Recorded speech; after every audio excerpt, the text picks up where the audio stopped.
যেরকমই হবে, সন্তান সন্ততি সেরকমই হবে।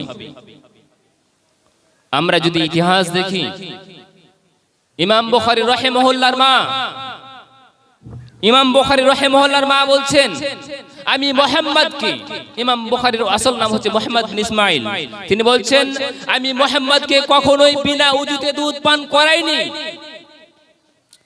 হে বোন, আপনার কাছে আমার প্রশ্ন, আপনি আপনার সন্তানকে দুধ পান করাতে গিয়ে কবার বিসমিল্লাহ বলেছেন? উযু তো বাদ দিলাম, কবার বিসমিল্লাহ বলেছেন? সেটাও সুযোগ হয় না। আমরা আব্দুল্লাহ বিন মুবারক রাহিমাহুল্লাহর কথা জানি, বিখ্যাত তাবী, যিনি 18 হিজরিতে জন্মগ্রহণ করেছেন এবং 81 হিজরিতে মারা গিয়েছেন। বিখ্যাত তাবী আব্দুল্লাহ বিন মুবারক, আব্দুল্লাহর বাবা হচ্ছেন মুবারক, তিনি একজন মালি ছিলেন, বাগানে কাজ করতেন, 20 বছর পর্যন্ত বাগানে কাজ করেছেন। একদিন সে মালিকের বাড়িতে অতিথি এসেছেন, মালিক বলেছে বাবাকে যে তুমি গিয়ে জুস তৈরি করে নিয়ে এসো, উত্তম ফল, উৎকৃষ্ট মানের ফল দিয়ে জুস তৈরি করে নিয়ে এসো। কিন্তু মুবারক রাহিমাহুল্লাহ তিনি জুস তৈরি করে নিয়ে এসেছেন খারাপ জুস, নিকৃষ্ট খারাপ জুস তৈরি করে নিয়ে এসেছে। এবার বাগানের মালিক বলছে, কি ব্যাপার, তুমি 20 বছর পর্যন্ত বাগানে রয়েছো আর আজকে এত খারাপ নিকৃষ্ট মানের জুস তৈরি করে নিয়ে এসেছো, তুমি কি জানো না কোন ফলের টেস্ট কেমন হয়? আব্দুল্লাহর বাবা মুবারক তিনি বলছেন, ওয়াল্লাহি আমি 20 বছর পর্যন্ত বাগানে আছি সত্যি, কিন্তু একটি ফলের টেস্ট কেমন হবে এই জন্য আমি একটি ফলকে কোনোদিন স্পর্শ করিনি। 20 বছর পর্যন্ত বাগানে কাজ করেছেন, একটি ফলকে তিনি হাত দেননি। মালিক বলছেন, তুমি তো পারো, যেগুলো ফল পড়ে আছে সেগুলো খেয়ে তো দেখতে পারো যে সেই ফলের টেস্ট কেমন হবে। তখন তিনি বলছেন, তারও তো অনুমতি আপনি দেননি, আমি কিভাবে সেই ফলে হাত লাগাতে পারি? পড়ে থাকা ফলকেও তিনি খাননি। তিনি হচ্ছেন মুবারক আতার ছেলে, জন্মগ্রহণ করছেন আব্দুল্লাহ, বিখ্যাত তাবী আব্দুল্লাহ বিন মুবারক রাহিমাহুল্লাহ। আর বাবা আপনি কি করছেন? আপনার সন্তানের জন্য আপনি কি করেছেন? সন্তান মানুষ করছেন হারামের টাকায়, সুদের টাকায়, লোনের টাকায় সন্তান মানুষ করছেন। আপনি মনে করছেন আমার সন্তান আল্লামাতুদ দাহার হবে, মাদ্রাসায় দিয়ে দিলি বড় আলেম হয়ে যাবে? কখনোই না। যতক্ষণ পর্যন্ত আপনার রুজি না ঠিক হবে, হালাল রুজি না হবে, ততক্ষণ পর্যন্ত কখনোই সম্ভব নয় যে আপনার ছেলেকে ভালোভাবে ভালো একজন আলেম করবে। আমরা বিখ্যাত কবি আল্লামা ইকবালের কথা জানি। আল্লামা ইকবালের মা বলছেন, ইকবালের বাবার টাকার ব্যাপারে আমার সন্দেহ হয়, হালাল টাকা ইনকাম করছে না হারাম টাকা, এই ব্যাপারে সন্দেহ হলে তিনি বলছেন, আমি জমানো টাকা দিয়ে ছাগলের দুধ পান করিয়ে খাইয়েছি, দুধ কিনে খাইয়েছি। সন্দেহ ছিল এই বলে যে হালাল টাকা ইনকাম হচ্ছে না হারাম টাকা। আমরা হালাল হারামে তাওয়াক্কুল করি না, কিন্তু নবী সাল্লাল্লাহু আলাইহি সাল্লামের পদ্ধতিতে যদি আমরা মানুষ করি আমাদের সন্তানকে, তাহলে বুঝতে পারবো কিভাবে রাসূল সাল্লাল্লাহু আলাইহি সাল্লাম মানুষ করতে বলেছেন আর কিভাবে দিক নির্দেশনা দিয়েছেন। আমরা সাহাবীদের দিকে যদি লক্ষ্য করি তাহলে আমরা বুঝতে পারবো। সময় শেষ হয়ে গিয়েছে, তবে একটি কথা বলবো, সাহাবীদের জীবনী পড়তে হবে, কিভাবে তাদের সন্তানকে মানুষ করেছে। রাসূল সাল্লাল্লাহু আলাইহি সাল্লাম হাদিস দিয়ে গেছেন, আল্লাহ তাআলা কোরআন নাযিল করেছেন। কোরআন এবং হাদিস হচ্ছে দুটি আমাদের মূল মন্ত্র। ইসলামে দুটি জিনিস মনে রাখতে হবে, একটি হচ্ছে থিওরি আর একটি হচ্ছে প্র্যাকটিক্যাল। থিওরি হচ্ছে কোরআন এবং হাদিস, কোরআন এবং হাদিসে ইসলামের বিধিবিধান দেওয়া রয়েছে এবং তার প্র্যাকটিক্যাল দেখে গেছেন সাহাবীগণ, কিভাবে সন্তান মানুষ করেছেন। কিভাবে ইসলামের বিধিবিধান পালন করে গেছেন, যদি আমরা সাহাবীদের জীবনীকে না পাঠ করি তাহলে আমরা বুঝতে পারবো না যে কিভাবে কি করতে হবে না করতে হবে। আজকে অনেক মানুষ পথভ্রষ্ট হচ্ছে, অনেক মানুষ বাতিল আকীদায় চলে যাচ্ছে, একমাত্র একটি কারণ যে সাহাবীদের পথকে তারা অবলম্বন করে না, সাহাবীদের পথের অনুসরণ করে না, তাদের জীবনীকে নিয়ে তারা আলোচনা করে না। যা হোক, আমি কথা না বাড়িয়ে আমি আমার বক্তব্য এখান থেকে শেষ করছি।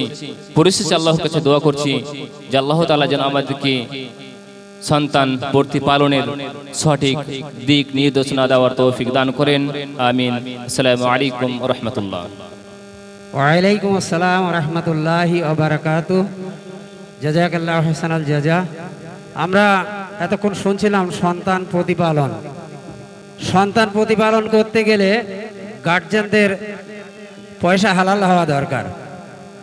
সত্যি আমরা এটাও খেয়াল করি, মাদ্রাসা চালাতে যে সমস্ত বাচ্চাদেরকে আমরা পড়াই তাদের গার্জিয়ানরা সালাত আদায় করেন না, তাহলে ওই বাচ্চাদেরকে ফজরের সময় আমরা তুলবো, তারা কেন উঠবে? তারা ফজরের সালাত এখানে আদায় করছে, বাড়িতে যেয়ে আর আদায় করে না, কারণ বাপ মা কেউ তো সালাত আদায় করে না। তাহলে আপনাকে আগে ভালো হতে হবে। আল্লাহ রাব্বুল আলামিন বলেন, কু আনফুসাকুম ওয়া আহলিকুম নারা। আগে আপনি নিজে বাঁচুন, তারপর আপনার আহলে বর্গকে জাহান্নামের আগুন থেকে বাঁচান। যাই হোক, এখানে ঘোড়ারহাট মাদ্রাসার সম্মানীয় ডিরেক্টর শাইখ আব্দুল হামিদ ফায়েজি উনি বসে আছেন। সামনে রেখেই আর বিস্তারিত আলোচনা করতে চাচ্ছি না, আমাদের শাইখগণ সবাই এসে গেছেন। আপনারা আসুন, বসে যান। এ পর্যায়ে আপনাদের সম্মুখে আলোচনা রাখছেন শাইখ আব্দুল হামিদ ফায়েজি সাহেব।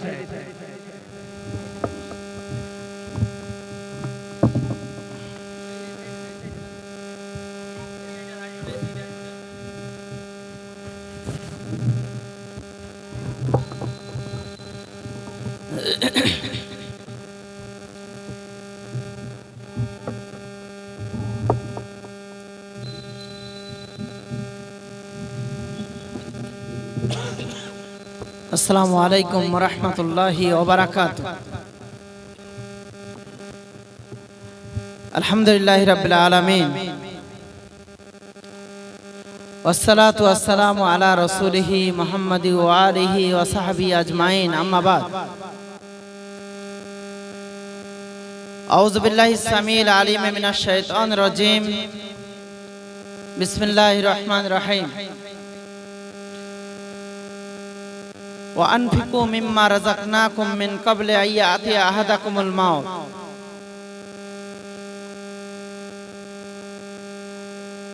সম্মানিত রিয়াজুল উলুম মাদ্রাসার আজকের বাৎসরিক জলসার নির্বাচিত সভাপতি মহাশয়, উলামায়ে কেরাম এবং অত্র এলাকার জ্ঞান পিপাসু আমার ভাইয়েরা ও মায়েরা, প্রশংসা আল্লাহ সুবহানাহু ওয়া তাআলার নিমিত্তে যে মহান রব্বুল আলামিন আমাদেরকে এরকম একটি দ্বীনি মজলিসে একত্রিত হওয়ার তৌফিক দান করেছেন। আমরা সেই মহান স্রষ্টার শুকরিয়া জ্ঞাপনার্থে বলি আলহামদুলিল্লাহ। দরুদ ও সালাম বর্ষিত হোক বিশ্ব মানবতার মুক্তির দূত বিশ্ব নবী জনাবে মুহাম্মদ রাসূলুল্লাহ সাল্লাল্লাহু আলাইহি ওয়াসাল্লামের উপরে। আমরা সকলেই বলি আল্লাহুম্মা সাল্লি আলাইহি, আল্লাহুম্মা বারিক আলাইহি, আল্লাহুম্মা আমিন। সম্মানিত উপস্থিতি, মাদ্রাসার জলসা কি আর বলবো, দুটো জিনিস, ইসলামী শিক্ষার গুরুত্ব, শিক্ষার মর্যাদা, শিক্ষার গুরুত্ব। আর না হলে আপনারা দান খায়রাত করুন, এই তো নয়। এই এলাকার মানুষও মনে করছে যে চাইবে তো আমাদের কাছে, তো এখন যাব কেন, পরে যাব। আসলে আমরা এর মর্যাদা বুঝতে পারি। আমাদের সৃষ্টির উদ্দেশ্য আমরা ভুলে গিয়েছি। আমরা যে জান্নাত থেকে এসেছি, আমাদেরকে জান্নাতে যেতে হবে, এই লক্ষ্য আমরা হারিয়ে ফেলেছি।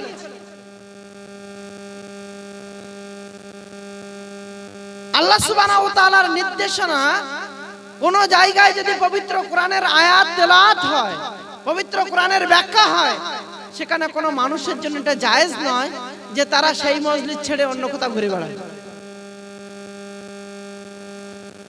যারা রাস্তায় এখনো ঘুরছে আর এখানে কোরআনের আয়াত, কোরআনের ব্যাখ্যা হচ্ছে, কোরআনের আলোচনা হচ্ছে, তাদের জন্য এটা জায়েজ নয় যে তারা সেখানে ঘুরবে। আমরা সবাই দাবি করছি যে আমরা নবীর প্রেমিক, আর নবীর প্রেম ছাড়া আমি মুমিন হতে পারবো না। পারবো কি? আল্লাহ নবীর ভালোবাসা ছাড়া আপনি মুমিন হবেন? লা ইউমিনু আহাদুকুম হাত্তা আকুনা আহাব্বা ইলাইহি মিন ওয়ালিদিহি ওয়া ওয়ালাদিহি ওয়ান নাস আজমাইন। তোমাদের মধ্যে কোন ব্যক্তি ততক্ষণ মুমিন হতে পারবে না যতক্ষণ না আমি মুহাম্মদ রাসূলুল্লাহ সাল্লাল্লাহু আলাইহি সাল্লাম তার নিকটে তার পিতামাতা, তার সন্তান সন্ততি, তার আত্মীয় স্বজন, সারা বিশ্বের প্রতিটা মানুষের চেয়ে বেশি প্রিয় না হয়ে যাবে। আমি কে? আমি মুহাম্মদ রাসূলুল্লাহ সাল্লাল্লাহু আলাইহি সাল্লাম। মুহাম্মদুর রাসূলুল্লাহর ভালোবাসা যদি আপনার পিতামাতার চেয়ে বেশি হয়, মুহাম্মদুর রাসূলুল্লাহর ভালোবাসা যদি আপনার সন্তান সন্ততিদের চেয়ে বেশি ভালো হয়, মুহাম্মদ রাসূলুল্লাহর প্রতি ভালোবাসা যদি সারা বিশ্বের প্রতিটা মানুষের চেয়ে বেশি হয়, তবে আপনি মুমিন, না হলে আপনি মুমিন নন। এমন কি হযরত ওমর রাদিয়াল্লাহু তাআলা আনহু আল্লাহর নবীকে বলছেন, আল্লাহর নবী, আমি আমার নফসের পরে সবচেয়ে বেশি আপনাকে ভালোবাসি। আল্লাহর নবী বলছেন, ওমর তুমি এখনো পরিপূর্ণ মুমিন হতে পারোনি। বুঝতে পারে ওমর বলছেন যে আল্লাহর নবী, আমি আমার নফসের চেয়েও আপনাকে বেশি ভালোবাসি। তখন আল্লাহর নবী বলছেন, আলআন, এখন হলো। তার মানে আমার নিজের নফসের চেয়ে যাকে ভালোবাসতে হবে তার নাম মুহাম্মদুর রাসূলুল্লাহ সাল্লাল্লাহু আলাইহি সাল্লাম। সম্মানিত উপস্থিতি, উলামা کرامদের মুখ থেকে অনেক বক্তব্য শুনছেন, জুমার খুতবাও শুনে এসেছেন। শুধু একটা পরিভাষা এর থেকে বোঝার চেষ্টা করুন। আল্লাহর নবী একদিন খুতবা প্রদান করছেন, খুতবা প্রসঙ্গে আল্লাহর নবী বললেন, ইজলিস, বসো। ইজলিস মানে কি? ইজলিস মানে, যারা আরবি জানে জিজ্ঞাসা করেন, জালাসা ইয়াজলিসু মানে বসা, আর তার আমরের সিগা ইজলিস, বসো। নবী খুতবা প্রসঙ্গে বললেন বসো। এক সাহাবী তিনি মসজিদে প্রবেশ করছিলেন, মসজিদের ভিতরে একটা পা রেখেছেন, বাইরে একটা পা আছে। তখন নবী বলেছেন বসো, তো সে সেখানেই বসে পড়েছে। অন্যরা জিজ্ঞাসা করছেন, এগো তুমি ওখানে বসলে কেন? বলছেন, আমার নবী বসতে বলেছেন আর আমি এখান থেকে পা উঠাবো এই ক্ষমতা আমার নেই। আমার নবী বসতে বলেছেন, অতএব আমার দ্বিতীয় পা উঠানোর মতো অনুমতি নেই যে আমি আবার পা উঠিয়ে ভিতরে ঢুকবো। আপনি বলুন, সেই জায়গায় যদি কল আল্লাহ কল আর রাসূলের আলোচনা হয়, সেখানে কেউ ঘুরে বেড়াবে, কেউ এদিক ওদিকে যাবে। ঘোড়া রাস থেকে নিয়ত করে এসেছি নিত্যানন্দ কাঠি রিয়াজুল উলুম মাদ্রাসার জলসাতে যাব, আর আমি এখানে ঘুরে ঘুরে বেড়াবো, এটা আমার জন্য কতটা জায়েজ হতে পারে? অসম্ভব হতে পারে। সম্মানিত উপস্থিতি, প্রতিবার আসি, আমার মনে আছে, খুব আবেগ দুঃখ বেদনা দেখায় এই মর্মে যে শিক্ষা আন্দোলনে অনেক ঝাঁপাতে হবে, শিক্ষা আন্দোলন করতে হবে, শিক্ষা জাতির মেরুদণ্ড। আমরা কেন পারবো না? আমাদের এই প্রতিষ্ঠানগুলো এগিয়ে নিয়ে যেতে কেন হবে না? এ অনেক দুঃখ বেদনার কথা বলেছে, কিন্তু সমাজের মানুষ দুঃখ বেদনার মধ্যে হাসির খোরাক নেওয়ার চেষ্টা করেছে, দুঃখ বেদনার মধ্যে খোরাক নেওয়ার প্রচেষ্টা চালিয়েছে, কিন্তু তারা পরিবর্তন হওয়ার কোনো ইচ্ছা করেনি। আমার আগে শেখ আশরাফুল আশরাফুল হক মিফতাহি হাফিজাহুল্লাহ বলছিলেন, এই জবাবটা আল্লাহর কাছে কিভাবে দেব? প্রত্যেকটা নবজাতক শিশু, চাই মুসলিমের ঘরে হোক, চাই অমুসলিমের ঘরে হোক, চাই অন্য কোনো সম্প্রদায়ের ঘরে হোক, যত নবজাতক শিশু দুনিয়ায় ভূমিষ্ঠ হয়ে আসছে, প্রত্যেকটা শিশু ইসলামের উপরে জন্মগ্রহণ করছে। তার পিতামাতা তাকে পরিবর্তন করেছে। তার পিতামাতা তার দিনকে পরিবর্তন করেছে। হয় তাকে ইহুদি বানিয়েছে, না হয় তাকে নাসারা বানিয়েছে, না হয় তাকে হিন্দু বানিয়েছে, না হয় তাকে অন্য কিছু বানিয়েছে, আর না হয় আমার আর আপনার মতো কালচারে চলা শিখিয়েছে। আমার সন্তান নামাজ পড়ে না, আমি নামাজ না পড়লে আমার সন্তান পড়বে কিভাবে? আমার কালচার নেই তো আমার সন্তান শিখেনি। হাদিসের পরিভাষা কোথায় গেল?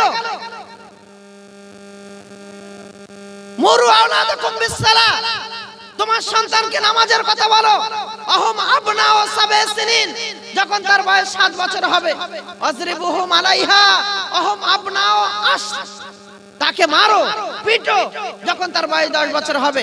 আমার বাবা, আমি বাবা 80 বছর বয়স হয়ে গিয়েছে, 70 বছর বয়স হয়ে গিয়েছে, এখনো পশ্চিম কোনটা জানি না, আমার সন্তান ভালো হবে?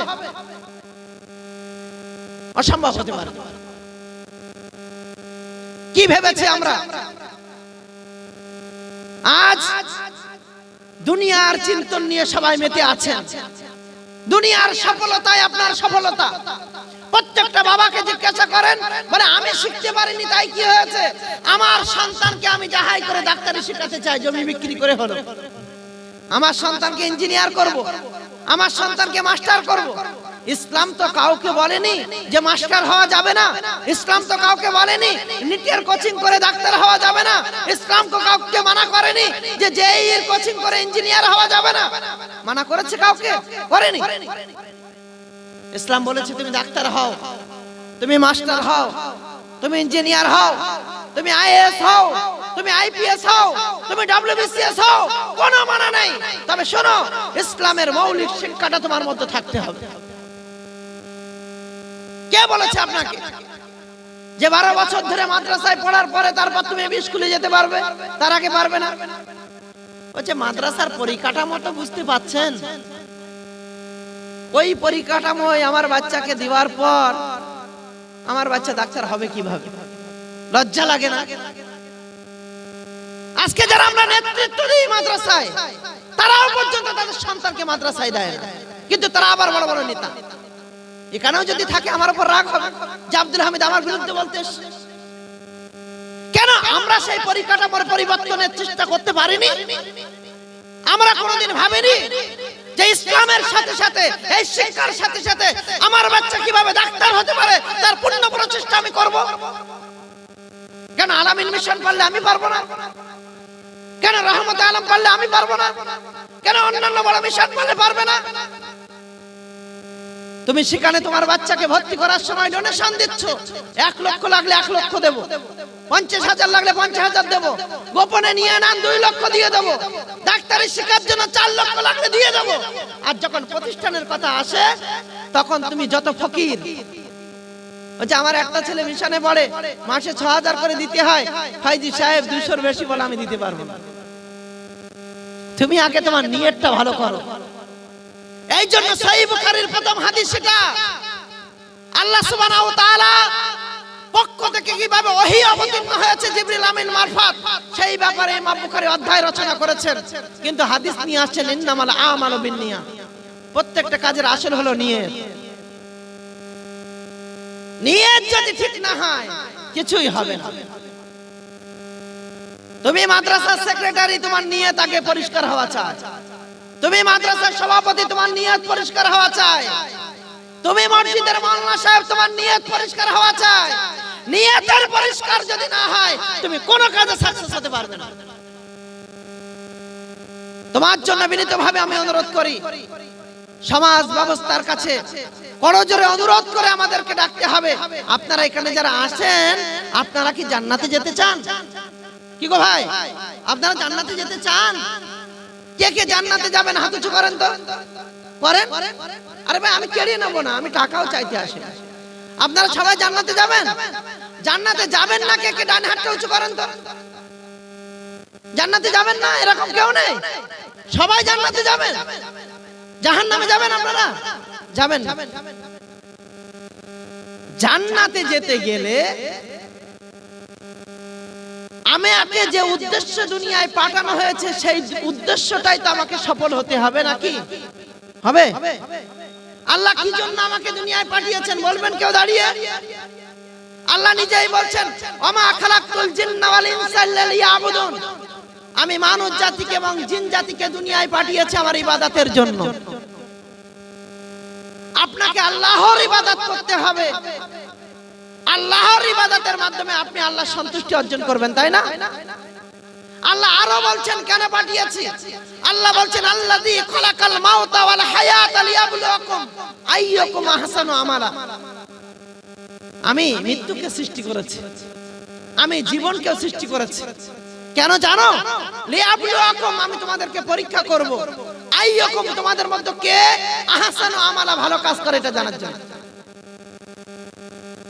আল্লাহ বলছেন, ফাআম্মা মান উতিয়া কিতাবাহু বিয়ামিনি। এক শ্রেণীর মানুষ হবে যার ডান হাতে সার্টিফিকেট দেওয়া হবে।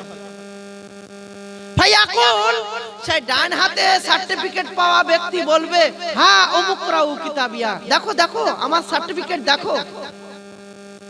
ইন্নী জানান্তু আন্নী মুলাকিন হিসাবিয়া, আমার গোমান ছিল, আমার আশা ছিল আমার রেজাল্ট এমনই হবে। ফাওয়া ফি ইশাতির রাদিয়া, সে তার দুনিয়ার জীবন নিয়ে বড় আনন্দিত হবে। তারপরে কি পাবে ওটা পরের কথা। ও আম্মা মান উতিয়া কিতাবাহু বিশিমালি, আর এক শ্রেণীর মানুষ হবে তাদের বাঁ হাতে সার্টিফিকেট দেওয়া হবে। একটু আগে কোন হাতের কথা বলছিলাম? ডান হাত। আর এক শ্রেণীর মানুষ হবে যাদের বাঁ হাতে সার্টিফিকেট দেওয়া হবে। সে কি বলবে জানেন? ইয়া লাইতানি লাম উতা কিতাবিয়া, কাশ আমাকে কিতাব যদি না দেওয়া হতো। ওয়ালা মাদরি মা হিসাবিয়া, আমি জানতাম না হিসাব কাকে বলে। মা আগনা আন্নি মালিয়া, দুনিয়ার মাল ধন সম্পদ আমার কোনো কাজে লাগলো না। হালাকা আন্নি সুলতানিয়া, দুনিয়ার বাদশাহী দুনিয়ার রাজত্ব আজ আমাকে ধ্বংস করে দিল। কি হবে জানেন? তারপরে আগেরটা যখন বলিনি আর এটা বললে আবার ভয় লাগবে না তো? আগেরটা বলা আমার উচিত ছিল। ওখানে পেতেন ফল মূল, যা মনে ইচ্ছা হতো সেটা পেতেন। আর আল্লাহ বলতেন, কুলু, খাও, ওয়াশরাবু, পান করো, হানিয়াম, মজার সঙ্গে, বিমা আসলাফতুম ফিল আইয়ামিল খালিয়া, ওই জিনিসের বদলে যেটা তুমি দুনিয়ায় কষ্ট করে করেছিলে। কাদের কথা বললাম? ডান হাতওয়ালাদের। আর এদের কি হবে? যে বলছে আমার মাল ধন সম্পদ আমাকে শেষ করেছে, কোনো লাভ আমার হলো না, তাদের উত্তর হবে, তাদের ব্যাপারে আল্লাহ সুবহানাহু ওয়া তাআলা বলবেন, হে ফেরেশতারা, খুজু খুজু, এদেরকে ধরো, ফাগুল্লু, এদেরকে বাঁধো, সুম্মাল জাহিমা সাল্লু, তারপর এদেরকে জাহান্নামের মধ্যে নিক্ষেপ করো। কি হবে?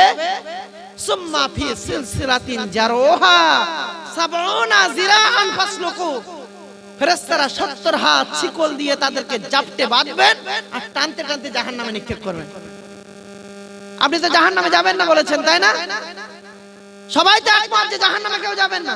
জিজ্ঞাসা এবার, আল্লাহ সুবহানাহু ওয়া তাআলা তার বান্দাদেরকে এত ভালোবাসেন যে আল্লাহ সুবহানাহু ওয়া তাআলা তার উদ্দেশ্যের কথা স্পষ্ট করেছেন এবং বলে দিয়েছেন, দেখো তোমরা যদি ভালো কাজ করো তোমাদের জন্য আছে জান্নাত, আর তোমরা যদি মন্দ কাজ করো তোমাদের জন্য জাহান্নাম। ভালোটা বুঝবো কিভাবে, মন্দটা বুঝবো কিভাবে, ভালোটা বাঁচবো কিভাবে, মন্দ থেকে এড়িয়ে যাব কিভাবে? আল্লাহ সুবহানাহু ওয়া তাআলা বলছেন, শোনো আমি তোমাদেরকে কত ভালোবাসি।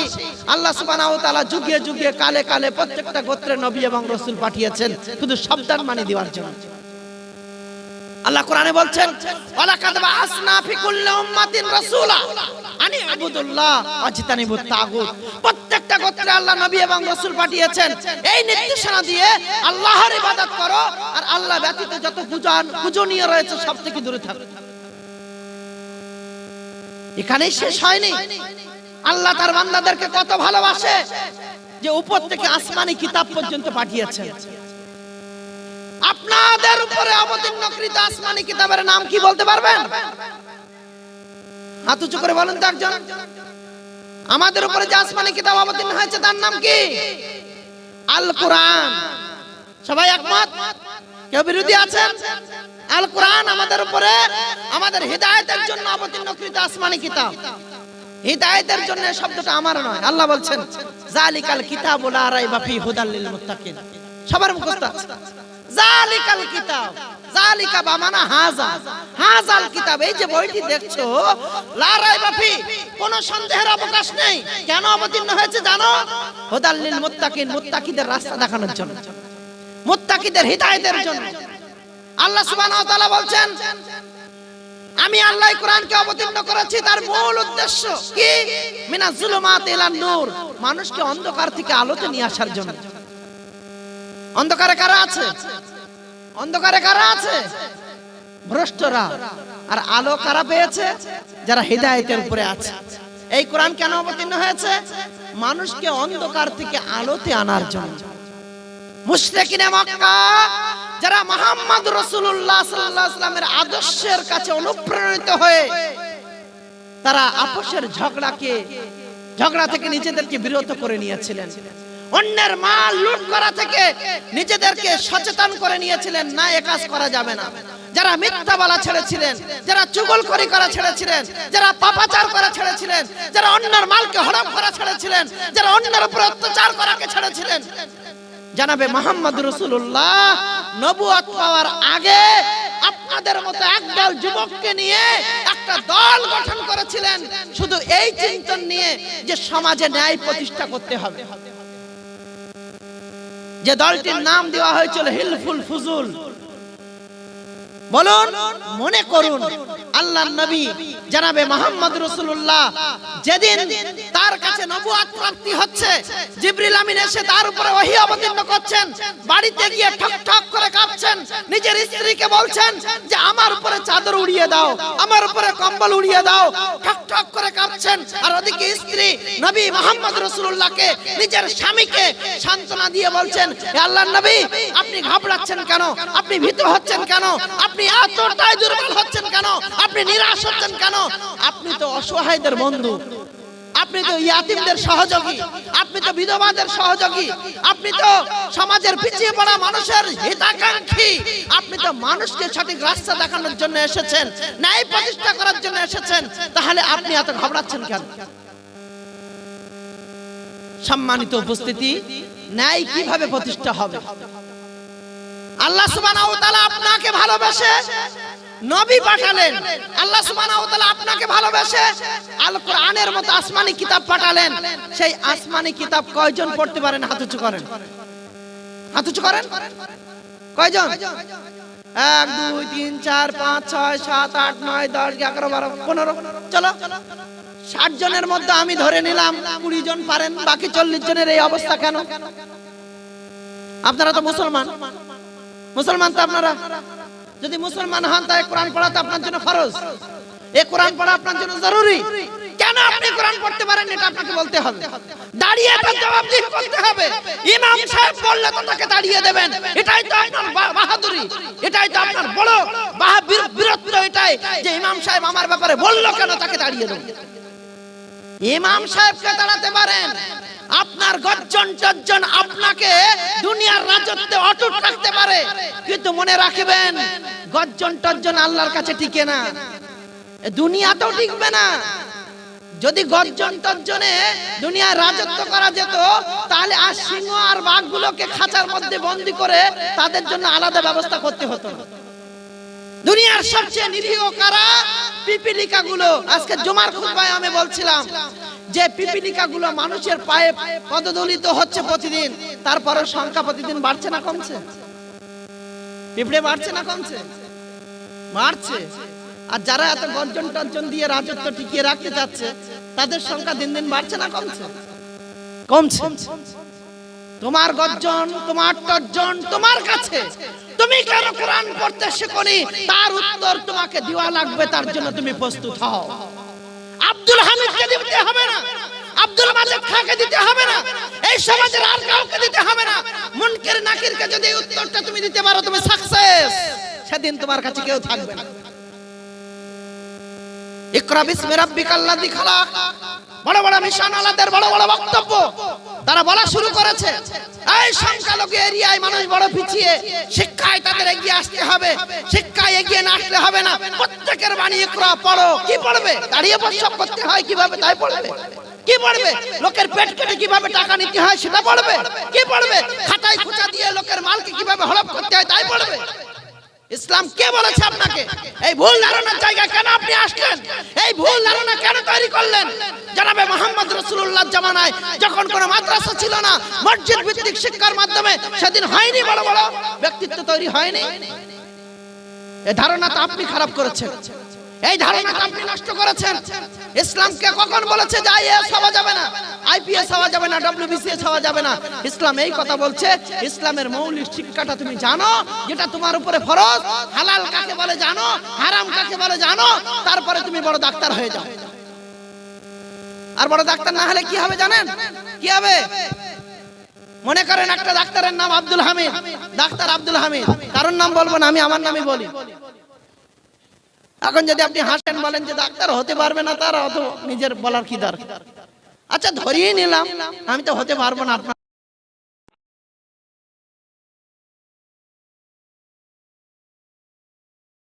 যাবৎ শঙ্কর চ্যাটার্জি সে দেখে বলল আপনার স্ত্রীর যা পজিশন তাতে করে নরমালে বাচ্চা হতে হয়ে যাবে।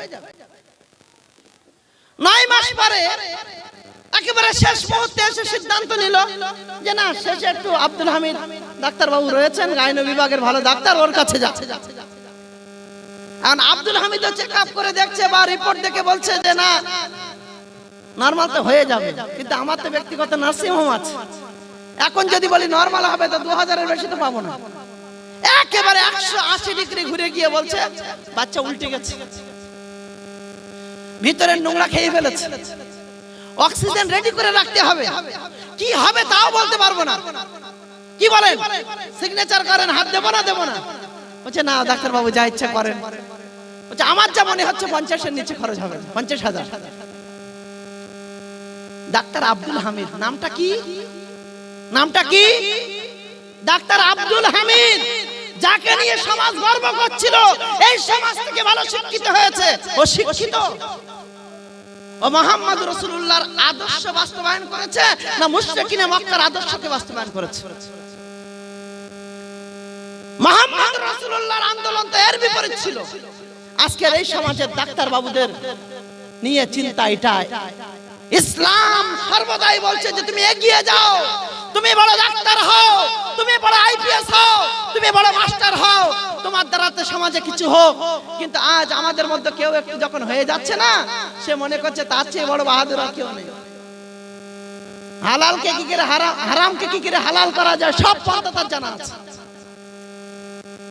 মাঝখানে অনেক পুলিশরা হয়েছে, আবার অনেকে বলছে এই টাকা দিয়ে ট্যাক্স মেটাবো, এই টাকা দিয়ে অমুক করবো। আরে বাপ রে বাপ, ফতোয়ার ফুলঝুরি, মানে বিশাল কিছু শিখে গিয়েছে।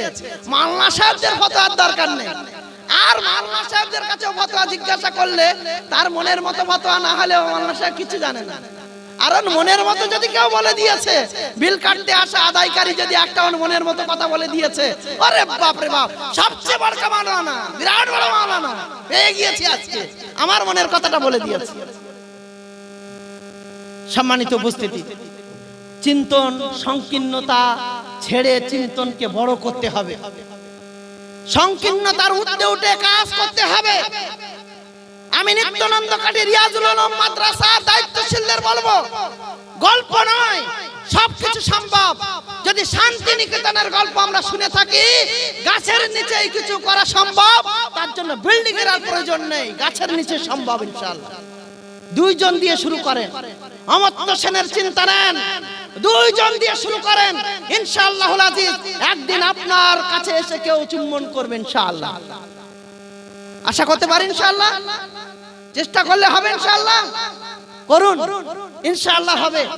আমি বলবো না জীবনে সাকসেস হয়েছি, তবে এতটুকু বলবো যে নিয়ে আন্দোলন শুরু করেছি তার কিছু আলো আমি অলরেডি দেখতে শুরু করেছি ইনশাআল্লাহ। আন্দোলন করলে কোন বিষয় এগিয়ে গেলে কোন কিছু পাওয়া যে সম্ভব তার কিছু নমুনা অলরেডি আলহামদুলিল্লাহ পাওয়া শুরু করেছে। একদিন কাঁদতে কাঁদতে যেতাম উত্তরপ্রদেশে পড়াশোনা করতে, মদিনায় পড়তে যাব বলে, পারিনি, হয়নি, আল্লাহ কপালে রাখেননি। তবে আলহামদুলিল্লাহ এমন প্রতিষ্ঠান আপনাদের মাধ্যমে হয়েছে যেখান থেকে আজ মদিনায় পড়তে যাচ্ছে। আল্লাহর কাছে সফলতা, আল্লাহর কৃতজ্ঞতা করে আলহামদুলিল্লাহ।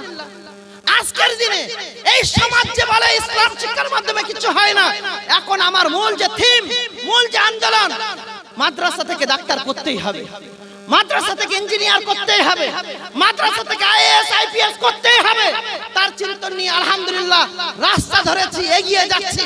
শুধু আপনাদের দোয়া আর পাশে থেকে প্রেরণা যোগানো, সহযোগিতার আশা করছি। আমি শুধু বলবো না ঘোড়ার আসে হোক, আমি বলবো এটা যেন প্রত্যেকটা থানার, প্রত্যেকটা এলাকায় এই চিন্তন গড়ে ওঠে। আজকে যেটা আমরা ভাবছি, এই ভাবনাটা উত্তরপ্রদেশের মানুষ, এই ভাবনাটা অন্যান্য রাজ্যের মানুষরা 20 বছর আগে ভেবেছিল। তাই তাদের সন্তানরা এই দিনের শিক্ষার সাথে সাথে বড় বড় আইপিএস আইএএস হয়ে গিয়েছে, দিনের শিক্ষার সাথে নিয়ে। কিন্তু আমাদের চিন্তন, আমাদের মনে হয়েছে ভাই স্কুলে যাবে আর না হয় মাদ্রাসায় যাবে, স্কুলে গেলে মাদ্রাসা হবে না আর মাদ্রাসায় গেলে স্কুল হবে না। এটাই তো আমাদের মনের ভাবনা। আর দুই একজন মনে করে নিয়েছে আমি তো টাকা পয়সা দান করি, আমার ছেলেরা আবার মাদ্রাসায় দিতে হবে কেন, আমি তো ওদের জন্য দিচ্ছি। আমার চিন্তা আলাদা, আমি যা লাগে আপনাদের মাঝে মাঝে যেটা লাগে আমি দিয়ে দেব, তাই তো নাকি? আপনি কত টাকা দিচ্ছেন বাবা? আপনি কত টাকা দিয়েছেন? আপনি একদিন দান করেছেন, আপনার একদিনের দান 50 বছর ধরে গল্প চলছে। আমি শেষ, মনে হয় আমার বক্তব্য শেষের দিকে নাকি? জি, আমি একেবারে শেষের দিকে আপনাদের উদ্দেশ্যে শুধু দুটো চারটে কথা। দান যে আপনারা করেন, যদিও বা এটা আমার বিষয় নয়, আমি প্রথম থেকে নিয়ত করেছিলাম দানের ফজিলাত বলবো, কারণ আমার পরের বক্তা জন্য দান তোলে আর এদের মনটা একটু নরম হয়ে কিছু দেয়। সাহাবা কেরামরা যে দান করতেন, সেই সাহাবা কেরামদের দানের কিছু নমুনা আজকে আপনাকে শুনতে হবে, ভালো না লাগলে শুনতে হবে। শুনুন, আজকে 50 টাকা, 10 টাকা, 20 টাকা দান দিয়ে অহমিকা দেখা যায় না। মোল্লা সাহেব চিনতে পারছেন না আমার? দেখেছেন ওই সাহেবদের চিন্তাই এইরকম, যখন বিল আনে ঠাকুর ঠিক চিনতে পারে, আর আজকে আর চিনতে পারছেন না। সেই দিন যে 50 টাকা দিলাম মনে নাই, সেই 100 টাকার বিল কেটেছিলেন। ওরে বাপ রে বাপ, ওই 100 টাকা মনে হচ্ছে আমাকে দিয়েছিল। ও মনে হয় সেদিন 50 টাকা আমার দিয়েছিল সংসার চালানোর জন্য, যে আমাকে বলছে তোমার মনে নেই? কাকে দিয়েছিলেন? আমাকে নাকি মাদ্রাসার গরিব অসহায় ইয়াতিম বা মাদ্রাসা প্রতিষ্ঠা করার জন্য, পরিচালনার জন্য কাকে দিয়েছিলেন? যদি আমাকে না দিয়ে থাকেন তাহলে আমাকে এইভাবে বলছেন কেন আপনি? সম্মানিত উপস্থিতি, আসুন সাহাবা কেরামরা কিভাবে দান করেছেন তার কিছু নমুনা দেখি। ইবনে উমর রাদিয়াল্লাহু তাআলা আনহু বলেন, ইসলাম গ্রহণের সময় হযরত আবু বকর রাদিয়াল্লাহু তাআলা আনহু তার নিকট 40,000 দিরহাম ছিল। 40,000 দিরহাম তার মানে 55,60,000 টাকা। ইসলাম গ্রহণ যখন আবু বকর করেছিলেন 37 বছর বয়সে, তখন আবু বকর সিদ্দিক রাদিয়াল্লাহু তাআলা আনহুর কাছে 55,60,00,000 টাকা ছিল। যেদিন আবু বকর সিদ্দিক হিজরত করছেন, সেদিন আবু বকরের বাড়িতে চুলো জ্বালানোর মতো টাকা ছিল। এই 55,60,00,000 টাকা সবটাই ইসলামের পথে খরচ করেছেন কে? আবু বকর সিদ্দিক রাদিয়াল্লাহু তাআলা। একটা হাদিস বলি, আল্লাহ নবী বলছে সহিহ বুখারী হাদিস, মান আনফাকা যাওজাইন ফি সাবিলিল্লাহি নুদিয়া মিন আবওয়াবিল জান্নাহ। যারা আল্লাহর রাস্তায় ডাবল ডাবল খরচ করবে, আল্লাহ তাকে জান্নাতের দরজা দিয়ে ডাক দিবেন। ফামান কানা মিন আহলিস সালাহ দুইয়া মিন বাবিস সালাহ। যারা নামাজীদের মধ্যে হবে তাকে নামাজের দরজা দিয়ে ডাকা হবে। আমান কানা মিন আহলিস সিয়াম দুইয়া মিন বাবি রায়্যান। যে রোজাদারদের অন্তর্ভুক্ত হবে তাকে রায়্যান নামক দরজা দিয়ে ডাকা হবে। আমান কানা মিন আহলিস সাদাকা দুইয়া মিন বাবিস সাদাকা। যে সাদাকাকারীদের মধ্যে হবে তাকে সাদাকার দরজা দিয়ে ডাকা হবে। এমনি ভাবে 8টি দরজার কথা বললেন। জান্নাতের দরজা কয়টি? জান্নাতের দরজা কয়টি? আরে হতভাগা রে, এরা জান্নাতে যাবে তো জান্নাতের কটা দরজা এটাও জানে না। জান্নাতের দরজা কয়টি? 8টি। আল্লাহর নবী কয়টি দরজার কথা বললেন? 8টি দরজার কথা বললেন। একজন সাহাবী দাঁড়িয়ে বলছেন, আল্লাহর নবী, এমন কি কেউ আছেন আমাদের মধ্যে যে জান্নাতের 8টি দরজার মধ্যে দিয়ে যে দরজা দিয়ে ইচ্ছে সেই দরজা দিয়ে প্রবেশ করে? তখন আল্লাহর নবী মুস্কি হেসে বললেন, আমি মনে করি সেই সৌভাগ্যবান যদি কেউ হয় তার নাম হলো আবু বকর সিদ্দিক রাদিয়াল্লাহু তাআলা। ইসলাম কবুল করেছিলেন। কত টাকা ছিল বললাম? 55,60,00,000 টাকা ছিল। যেদিন হিজরত করছেন সেদিন আবু বকর সিদ্দিকের বাড়ি চুলো জ্বালানোর মতো টাকা ছিল না। কোথায় খরচ করেছিলেন? আপনার মতো লোন নিতে গিয়ে ফকির হয়েছেন? আপনার মতো একটু টাকা বেশি হয়েছে বলে খারাপ রাস্তা ইখতিয়ার করতে গিয়ে ফকির হয়েছিলেন? নাউজুবিল্লাহ, না। সবটাই ফি সাবিলিল্লাহ, তিনি আল্লাহর রাস্তায় দিয়েছেন। আজকের বাবারা ছেলে বড় করেছে, ছেলে প্রতিষ্ঠিত হয়েছে, বিয়ে দেবে, কেউ তো বলে না। আর কেউ যদি বলে একটা কথা, ভাইজি সাহেবকে যদি কেউ বলে একটা মেয়ে দেখে দাও, তাহলে এই কথা বলে, আমি কিছুই নেব না, তবে বাড়িতে সব তো দেখতে শুনতে ভালো, শুধু এইটা একটুখানি দেখবে।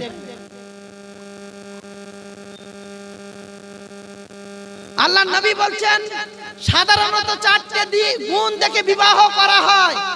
তুনকাহুল মারাতু লিআরবাঈন, সাধারণত বিয়ে করা হয় 4টে গুণ দেখে। লে মালিহা, তার মালধন সম্পদ দেখে। বাড়িতে এসে যারা দেখাশোনা করা ব্যক্তি বলছেন, এই তুই কি ওইটা খেয়াল করেছিস? ওর বলে একটা হয়নি, বলে ওর বলে একটা ভাই নেই। তুই একটু এদিকে যদি লস করেও মনে করিস, বা একটু যদি অন্য দিকটা না দেখে যদি নিতে পারিস, সব বলো তোর। আল্লাহর নবী খাদিজার সঙ্গে বিবাহ বন্ধনে আবদ্ধ হয়েছিলেন।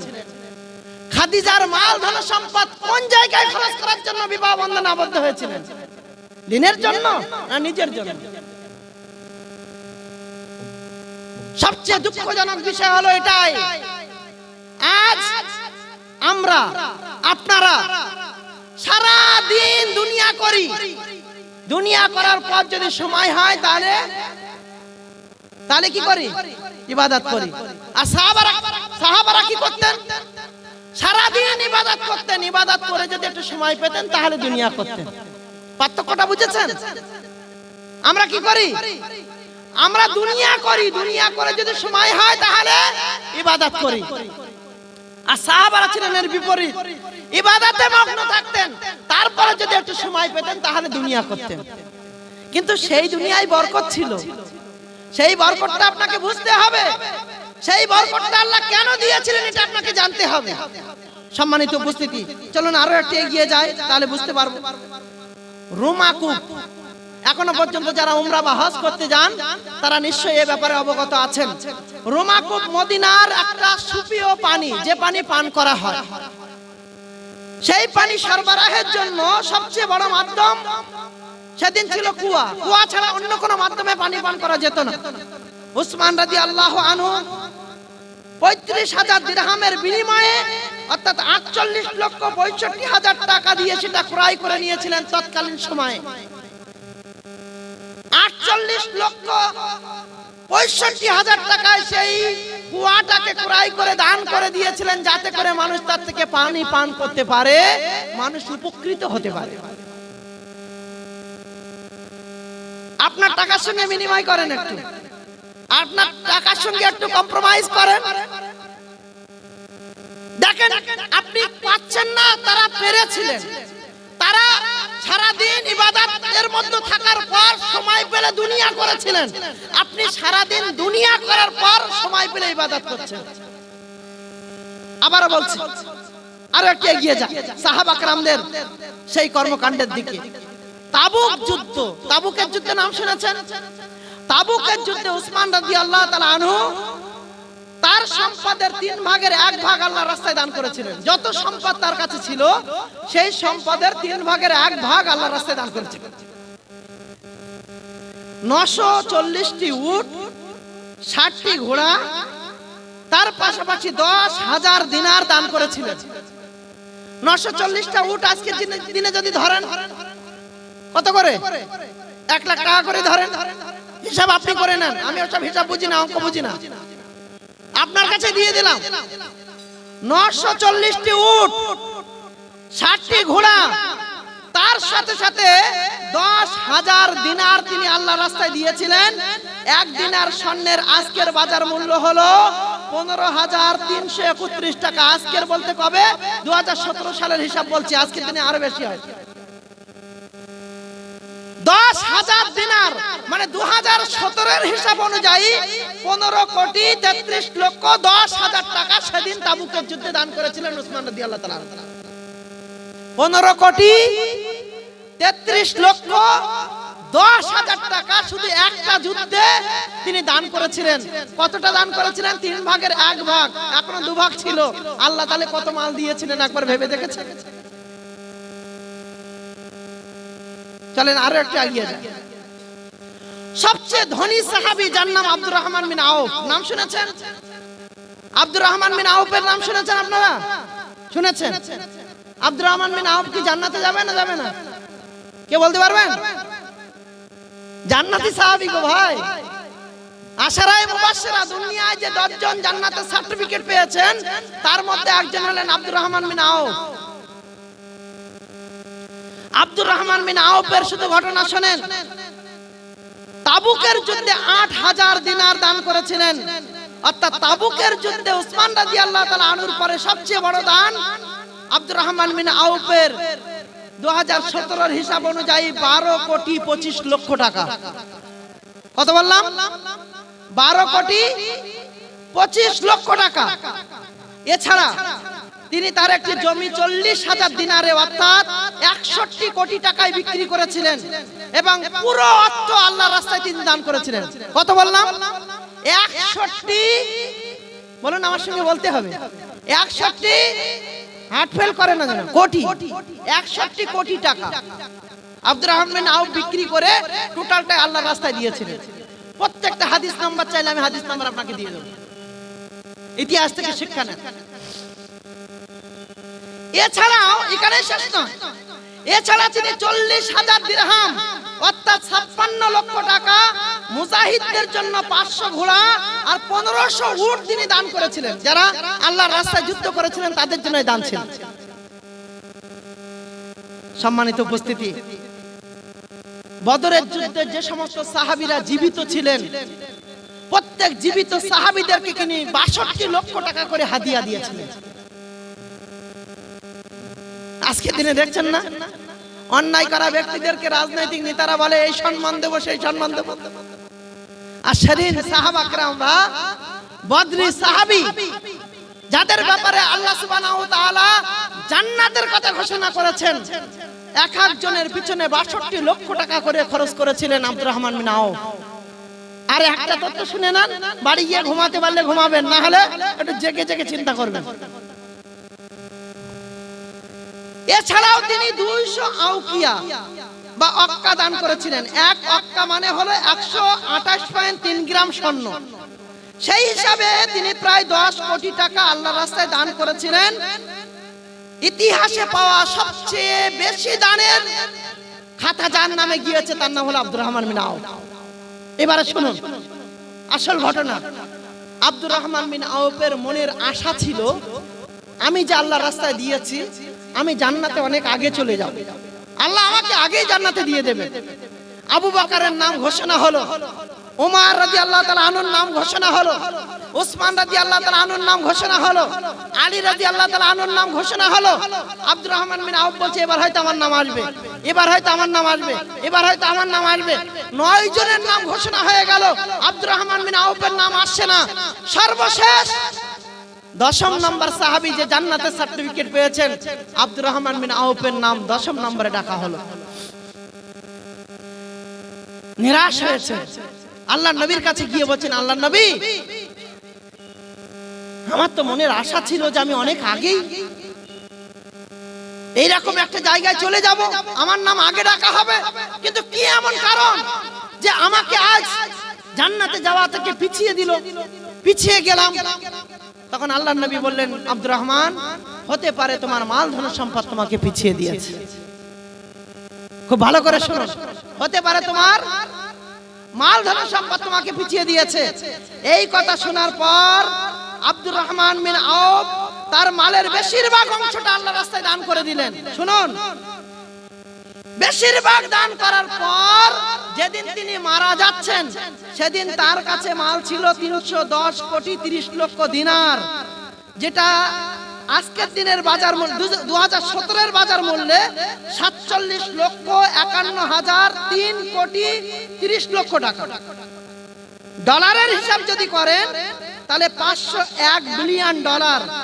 2017 সালে সবচেয়ে ধনী ব্যক্তি যার নাম হলো বিল গেটস, বিল গেটসের কাছে ছিল মাত্র 86 বিলিয়ন ডলার। আর আব্দুর রহমান বিন আওফ সব দান করার পর যেদিন মারা যাচ্ছেন সেদিন তার কাছে অর্থ ছিল কত? 501 বিলিয়ন ডলার। আল্লাহর রাস্তায় থাকলে নাকি আল্লাহ গরিব করে দেয়? আর আপনারা 10 কোটি টাকা দিয়ে মনে করছেন ফুরিয়ে যাচ্ছে তো সব। আল্লাহ বলছেন, আমার রাস্তায় তুমি যত দেবে আমি তোমাকে বাড়িয়ে দেব। আজকে এইসব ভাইদের কাছে যখন যান মাওলানা সাহেবরা, ভাই এক বস্তা সিমেন্ট দেন না, প্লাস্টার করতে পারছি না। বলছি এই তো কদিন আগে দিলাম, আবার কি দেবো, এখন আমার মোটেও চলছে না। আল্লাহ বলছেন, লাইন শাকারতুম লা আযীদান্নাকুম ওয়া লাইন কাফারতুম ইন্না আযাবি লাশাদীদ ওয়া লাইন শাকারতুম লা আযীদান্নাকুম। যদি তোমরা আল্লাহর শুকরিয়া করো, আমার শুকরিয়া করো, আমি তোমাদেরকে বাড়িয়ে দেব। আর ওয়া লাইন কাফারতুম, আর যদি তোমরা অস্বীকার করো ধ্বংস তো হয়ে যাবে যাবে। আরো একটা কথা শুনে রাখো, ইন্না আযাবি লাশাদীদ, আমার আযাব খুব কঠিন। সম্মানিত উপস্থিতি, সর্বশেষ করজোরে অনুরোধ আপনাদের কাছে, কিছু না পারেন, আল্লাহর নবী বলেছেন নামাজ পড়লে জান্নাতে যাবে, রোজা করবে জান্নাতে যাবে, হজ করবে জান্নাতে যাবে, সাদাকা করবে জান্নাতে যাবে। কিন্তু আল্লাহর নবী একথা বলেননি জান্নাতে তুমি কার সঙ্গে থাকবে। কিন্তু নবী একথা বলেছেন, কোন ইয়াতিম তার মাথায় হাত দিয়ে যদি তার সাহারা তুমি হতে পারো, কিয়ামতের দিন আমি মুহাম্মদ রাসূলুল্লাহ আমার সঙ্গে সেই ব্যক্তি এইভাবে থাকবে। আমরা কি চাই নবীর সঙ্গে এইভাবে থাকতে চাই? যদি নবীর সঙ্গে এইভাবে থাকতে চাই তাহলে আমাদের এই কাজে এগিয়ে আসতে হবে। শুধু এই কাজে এগিয়ে আসা নয়, সার্বিক সন্তান দিয়ে, অর্থ দিয়ে, শ্রম দিয়ে, পরামর্শ দিয়ে আমাদেরকে এগিয়ে আসতে হবে এবং বলতে হবে, বোঝাতে হবে, সমাজকে প্রস্তুত করতে হবে এই মর্মে যে এখান থেকেও কিছু করা সম্ভব, আমরা করে দেখাবো ইনশাআল্লাহ। এখন বিড়ালের গলায় ঘন্টাটা বাঁধবে কে, এইটা যদি মনে করেন তাহলে তো আর হবে না। সব তো নিরাশ হয়ে বসে থাকবো, সব হীনমন্যতায় ভুগবো। কয়দিন পরেই মনে করবো সন্তান রিলস বানাচ্ছে, বানাকে যা, আমার ছেলে বিরাট ভালো, আর কেউ দিচ্ছে ভিশানে, কেউ দিচ্ছে অমুক জায়গায়। কদিন পরে হঠাৎ ফেসবুকে দেখতে পাচ্ছে ছেলে ঢিসুম ঢিসুম করছে, আর এসে বলছে, মা তুমি জানো না, তুমি বোঝো না সব, তুমি জানো কত মানুষ দেখে, কিন্তু ভিউ দেখো কতজন, বিশাল ভিউ, তাই না? আবার বাবারাও দাদুদেরকে বলে, নানার বলে, তোমার নাতি এখন কোন জায়গায় পৌঁছে গেছে তুমি জানো না, বিশাল লোক দেখে, শুধু ভিউ আর ভিউ। শোনো বাবা, তোমার জন্য এটা সাদাকায়ে জারিয়া তুলে রাখো, তোমার বাবার জন্য সাদাকায়ে জারিয়া, আর তোমার নানার জন্য সাদাকায়ে জারিয়া তুলে রাখো। ঠিক তুমি মরে যাবে আর তোমার সামনে মা ইয়ালফিজু মিন কাউলিন ইল্লা লাদাইহি রাকিবুন আতীদ ওয়া জাআত সাকরাতুল মাউত বিল হক যালিকা মা কুনতা মিনহু তাইদ। এটা ক্যাসেট বেজে উঠবে, তুমি শুধু ক্যাসেটটা দেখবে, তোমার ভিউ কত বেশি। ফাতারাফু বিজামবিহিম, সেদিন তুমি তোমার গুনাহের কথা স্বীকার করে নেবে। আল্লাহ বলবে ফাসুকাল্লি আসহাবিস সাইর, আজকে স্বীকার করে কোনো লাভ হবে না, যাও জাহান্নামীদের সঙ্গে জাহান্নামে। অনুরোধ করছি, সন্তান আইপিএস হোক, আইএএস হোক, ডাক্তার হোক, মাস্টার হোক, কিন্তু ইসলামের ন্যূনতম মৌলিক শিক্ষাটা যেন অবশ্যই শিখতে পারে। এই চিন্তন থেকে কোনো বাবা যেন দূরে না সরে যায়। মাওলানা সাহেবকে ভাড়া করে এনে 100 টাকা দিয়ে আপনি ইসলামের নৈতিক শিক্ষা শেখাতে পারবেন না। তার জন্য দরকার, জিবরিল যেমন আল্লাহ রাসূলের হাঁটুতে হাঁটু লাগিয়ে পড়েছিলেন, আপনার বাচ্চাকে কিছুদিনের জন্য হলো এই হাঁটুতে হাঁটু লাগিয়ে পড়ানোর ব্যবস্থা করেন। আর সেই মানটা উন্নত করতে যা প্রয়োজন সবার ঐক্যবদ্ধ চিন্তনের মাধ্যমে তৈরি করুন। ইনশাআল্লাহ সম্ভব হবে, ইনশাআল্লাহ আমরা চেষ্টা করব ইনশাআল্লাহ। আল্লাহ যেন এইগুলোকে আমাদের জন্য সাদাকায়ে জারিয়া করেন, আল্লাহ যেন এগুলোকে আমাদের জন্য কবুল করেন। আমি 2-5 মিনিট বেশি নিয়ে ফেলেছি, এর জন্য ক্ষমা প্রার্থী। আল্লাহ হেফাজত করুন, আল্লাহ কবুল করুন। আল্লাহ আজ এই রিয়াজুল উলুম সালাফিয়া, রিয়াজুল উলুম মাদ্রাসার এই আয়োজনকে আল্লাহ তুমি কবুল করো, আমিন। এখানে যে সমস্ত বাচ্চারা পড়ছে সেই বাচ্চাদেরকে আল্লাহ তুমি কবুল করো, আগামী প্রজন্মের কাছে আমরা যেন সঠিক বার্তা পৌঁছাতে পারি, আল্লাহ তৌফিক দান করো, আমিন। রব্বানা তাকাব্বাল মিন্না ইন্নাকা আনতাস সামিউল আলিম ওয়া তুব আলাইনা ইন্নাকা আনতাত তাওয়াবুর রহিম। আসসালামু আলাইকুম ওয়া রাহমাতুল্লাহি ওয়া বারাকাতুহু। ওয়ালাইকুম আসসালাম ওয়া রাহমাতুল্লাহি ওয়া বারাকাতুহু। জাযাকাল্লাহু আহসানাল জাযা। এতক্ষণ আমরা খুব গুরুত্বপূর্ণ বক্তব্য শুনছিলাম, আমরা হারিয়ে গিয়েছিলাম আলোচনার মাধ্যমে। কিন্তু শুধু শুনলে হবে না, আমাদেরকে আমল করতে হবে। কারণ উর্দুতে একটা কথা আছে যে আমাল সে বানতি হ্যায় জান্নাত আর জাহান্নাম, লেকিন জব তক না মিলে আল্লাহ কি রহমত। আমলের দ্বারা জাহান্নাম জান্নাত পাওয়া যাবে এটা ঠিকই, কিন্তু আল্লাহর রহমতেরও প্রয়োজন আছে। অতএব আমল করতে হবে এবং আল্লাহ রাব্বুল আলামিনের রহমতের আশায় আমাদেরকে থাকতে হবে। এবারে এ পর্যায়ে আপনাদের সম্মুখে বিজ্ঞাপিত বক্তা, আপনাদের আকাঙ্ক্ষিত সুযোগ্য কোরআন ও হাদিসের যুগ উপযোগী বক্তা শাইখ আবুল বাশার সাহেব, প্রধান শিক্ষক স্বরূপদা আয়েশা খানম সালাফিয়া মাদ্রাসা, উনি আপনাদের সম্মুখে আলোচনা করছেন। আপনাদের স্থিরভাবে শ্রবণ করুন।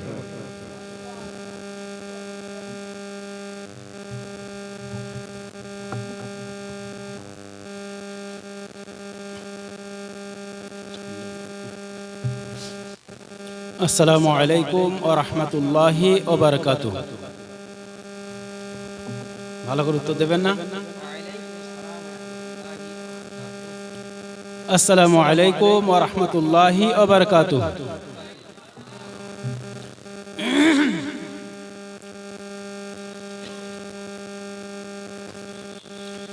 আলহামদুলিল্লাহ الحمد لله نحمده ونستعينه ونستغفره ونؤمن به ونتوكل عليه ونعوذ بالله من شرور أنفسنا ومن سيئات أعمالنا من يهده الله فلا مضل له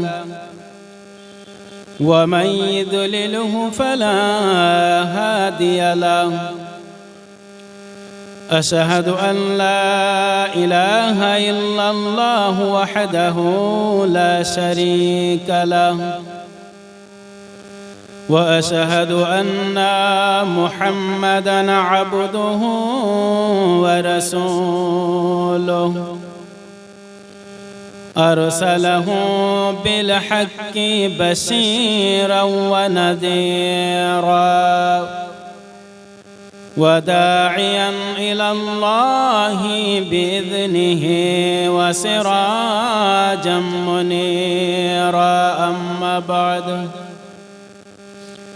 فإن خير الحديث كتاب الله وخير الهدي هدي محمد صلى الله عليه وسلم وشر الأمور محدثاتها وكل محدثة بدعة وكل بدعة ضلالة وكل ضلالة في النار.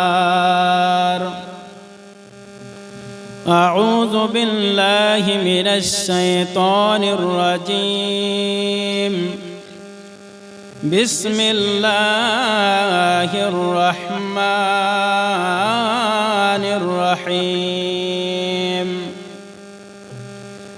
يسأل أيان يوم القيامة فإذا برق البصر وخسف القمر وجمع الشمس والقمر يقول الإنسان يومئذ أين المفر كلا لا وزر إلى ربك يومئذ المستقر.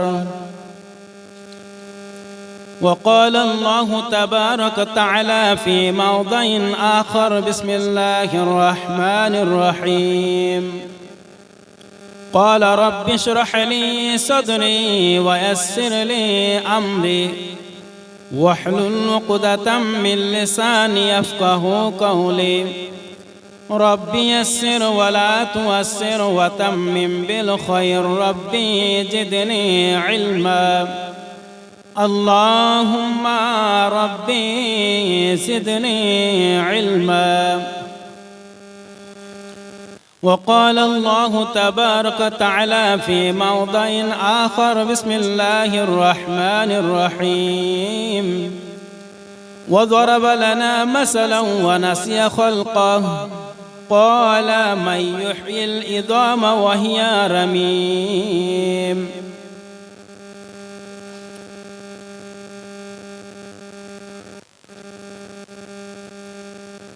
আমি মরে গেলে কাউরে স্মরণে, আমি মরে গেলে কাউরে স্মরণে আমি কে আসিব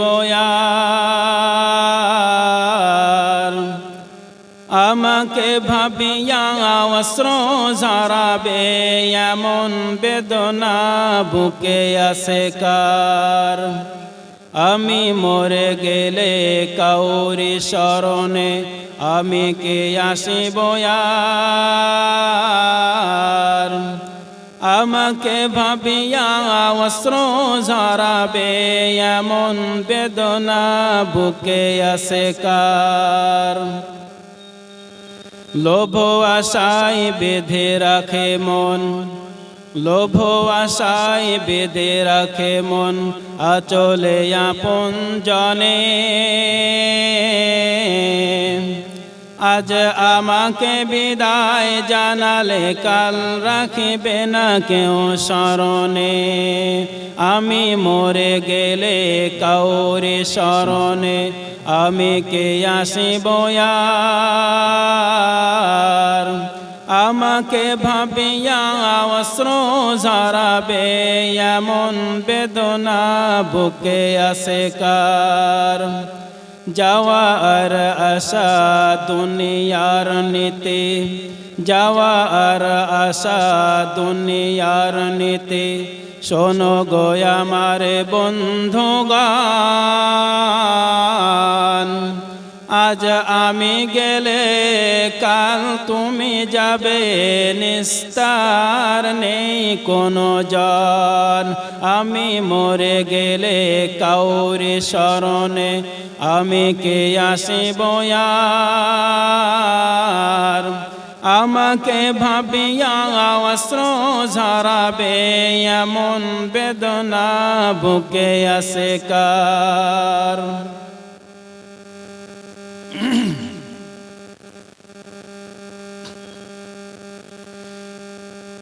শ্রদ্ধেয় সম্মানিত সভাপতি সঞ্চালক মহাশয়,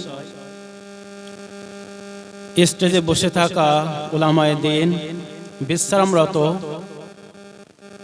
আলেম সমাজ, সামনে বসে থাকা আমার ভাই ও বাপজিরা, পর্দার আড়ালে মা ও বোনেরা, সমস্ত প্রশংসা সে মহান রব্বুল আলামিনের, যে মহান রব্বুল আলামিন আজকের নিত্যনন্দকাটি রিয়াজুল উলুম সিনিয়র মাদ্রাসায় আয়োজিত জলসা আপনাদের আশার এবং আমাদের কিছু বলার মতো তৌফিক দিয়েছেন। সে মহান রব্বুল আলামিনের হাজারো প্রশংসা। তিনি চাইলে জলসাটাকে ভঙ্গ করে দিতে পারতেন।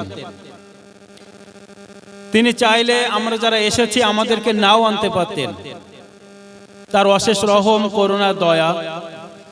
এই জন্যে তিনি আজকের আমাদের এখানে যে পবিত্র কোরআন এবং সহিহ হাদিসের আলোচনা হবে, মাদ্রাসার সার্বিক উন্নয়নে যে মাহফিল করা হয়েছে সেটা সুষ্ঠুভাবে করার এবং পরিচালনা করার তৌফিক দিয়েছেন।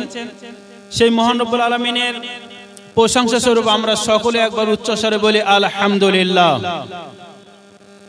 তারপরে পরে দরুদ ও সালাম ঝরে পড়ুক আমার নবী, আপনার নবী, সারা বিশ্বের নবী হযরতে মুহাম্মদ বলুন সাল্লাল্লাহু আলাইহি সাল্লামের উপর, যিনি পৃথিবীর সমস্ত সবকিছু পাওয়া সত্ত্বেও সব কিছুকে ত্যাগ করে যিনি ওহির দাওয়াতের এই বোঝাটা ঘাড়ে নিয়েছিলেন, যিনি আমাদেরকে সঠিক রাস্তা দেখিয়েছেন, কোনটা জাহান্নামের পথ কোনটা জান্নাতের পথ যিনি আমাদেরকে দেখিয়ে দিয়ে গেছেন।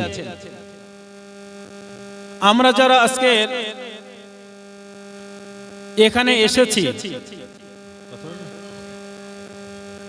গেটের সামনে ওইভাবে ভিড় করবেন না, মেহরবানি করে আপনারা আসুন, সবার পরিবেশটা বজায় রাখুন, সামনে চলে আসুন, আল্লাহর হস্তে চলে আসুন।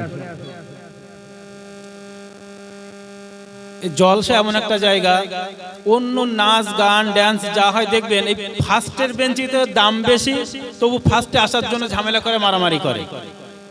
আর জলসা এত সুন্দর জায়গা করা থাকা সত্ত্বেও কিছু কিছু মানুষের পেছনে ফোড়া হয়, এই জন্য তারা দাঁড়িয়ে থাকে, বসতে পারে না। ওই ঠান্ডায় দাঁড়িয়ে থাকবে, তা বলে সামনে আসবে না। এটা করবেন না, ওখানে ভিড় না করে সামনে চলে আসবেন। কিছু ভলেন্টিয়ার ভাই থাকলে ওনাদেরকে আস্তে আস্তে সসম্মানে ভিতরে আনার চেষ্টা করবেন।